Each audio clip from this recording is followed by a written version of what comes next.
First crush episode 3. Vinil ఇదేం సోదిరా బాబు, ఎరక్కపోయి పలకరించి ఇరుక్కున్నాను అని అనుకున్నాడు చిరాకు పడుతూ. అందులోనూ చుట్టుపక్కల అందరూ తన వైపే చూస్తూ ఉన్నారు. ఈ సమయంలో జాగ్రత్తగా మసులుకోకపోతే మొదటికే మోసం వస్తుంది అని అనుకున్నాడు. ఏదో ఒక వంకతో ఈమె నుంచి మెల్లగా జారుకోవాలని నిశ్చయించుకున్నాడు. దాంతో మీ ప్రేమ, మీ పెళ్లి మీ ఇష్టం, మధ్యలో నాకెందుకండి అంటూ కుర్చీలోంచి లేవబోయాడు. ఎందుకో విజితని చూస్తుంటే మొదటిసారి అతని మనసు లయ తప్పింది. ఆమె అందాన్ని ఆరాధిస్తూ అలా ఉండిపోవాలనిపిస్తుంది. కానీ మరుక్షణమే ఇదేంటి, తను ఇంత బలహీనుడా, నోనో అని మొహం తిప్పుకుంటూ ఉన్నాడు. దాన్ని తప్పించుకునేందుకే బలవంతంగా లేవబోయాడు వినిల్. అలా నన్ను వదిలేసి వెళ్ళిపోతే ఎలా, నాకు హెల్ప్ చేయరా అంది దీనంగా చూస్తూ విజిత. ఆ చూపులు వినిల్ మనసును గట్టిగా తాకాయి. ఏం చేయాలో తెలియక మళ్ళీ కూర్చున్నాడు. ఏంటి చెప్పండి అని అన్నట్లు. ఐస్ క్రీమ్ తిందామా, తింటూ మాట్లాడుకోవచ్చు అంది కళ్ళతోనే ప్లీజ్ అంటూ విజిత. వినిల్ వద్దు అని చెప్పేలోపే బేరర్ని పిలిచి 2 లార్జ్ ఐస్ క్రీమ్స్ ని ఆర్డర్ ఇచ్చింది విజిత. ఐస్ క్రీమ్ వచ్చేలోపు ఇదిగో ఇది చప్పరించండి అంటూ లాలీపాప్ ని చేతిలో పెట్టింది నవ్వుతూ. ఇదేంటి, చిన్నపిల్లలు తినే లాలీపాప్ నాకిచ్చారు, అబ్బే నేను తీసుకోను అంటూ తిరిగి ఇవ్వబోయాడు వినిల్.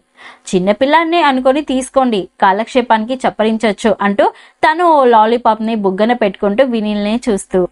ఇదేంటి ఈవిడ ఇంత చిత్రంగా ఉంది అంటూ ఆ లాలీపాప్ ని జేబులో వేసుకున్నాడు ఇంకేం మాట్లాడకుండా. అప్పటికే మెల్లగా రాత్రి అవుతుంది. చీకటి కూడా ముసురుతుంది. ఆ ప్రాంతం అంతా దీపాల వెలుగులో మెరిసిపోతూ ఉంది. హోటల్లో కూడా జనమంతా కలకలలాడుతూ ఉన్నారు. పిల్లలు అటు ఇటు పరిగెడుతూ అరుస్తూ ఉన్నారు. కానీ విజితని వదిలించుకొని ఎలా వెళ్లాలో తెలియట్లేదు వినిల్ కి. ఆ విషయమై తెగ ఆలోచించేస్తూ ఉన్నాడు. అప్పటికే చుట్టూ కూర్చున్న వారికి వీరిద్దరి సంభాషణ వినిపించినట్లుగా వినోదం కలిగిస్తుంది.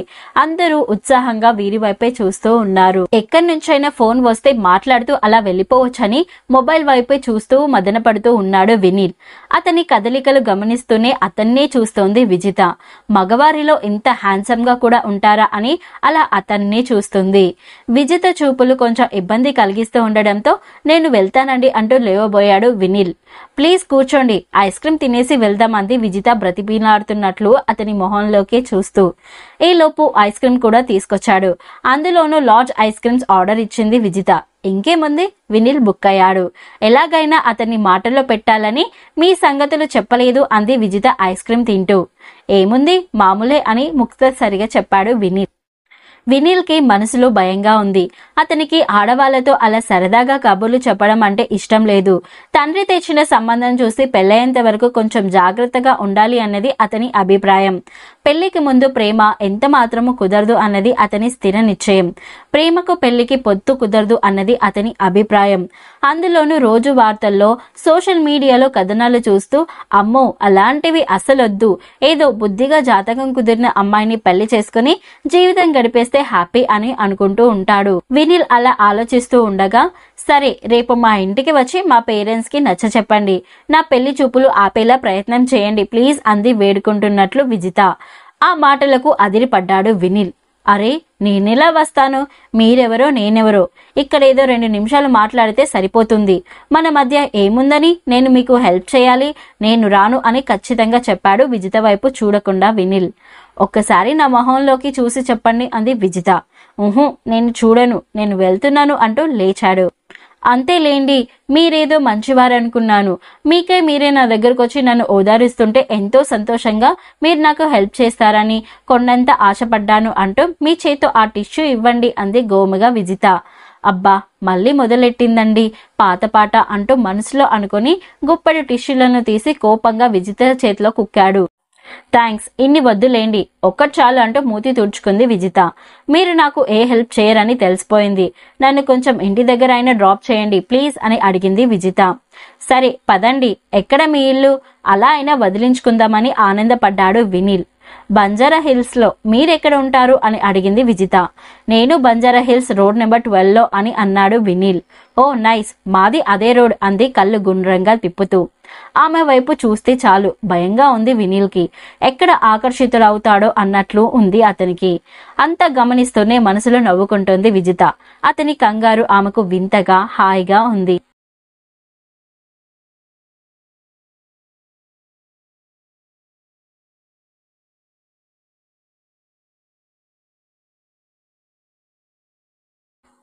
అలా ఇద్దరు లేచి హోటల్ బయటకి వచ్చి పార్కింగ్ వైపు దారి తీశారు.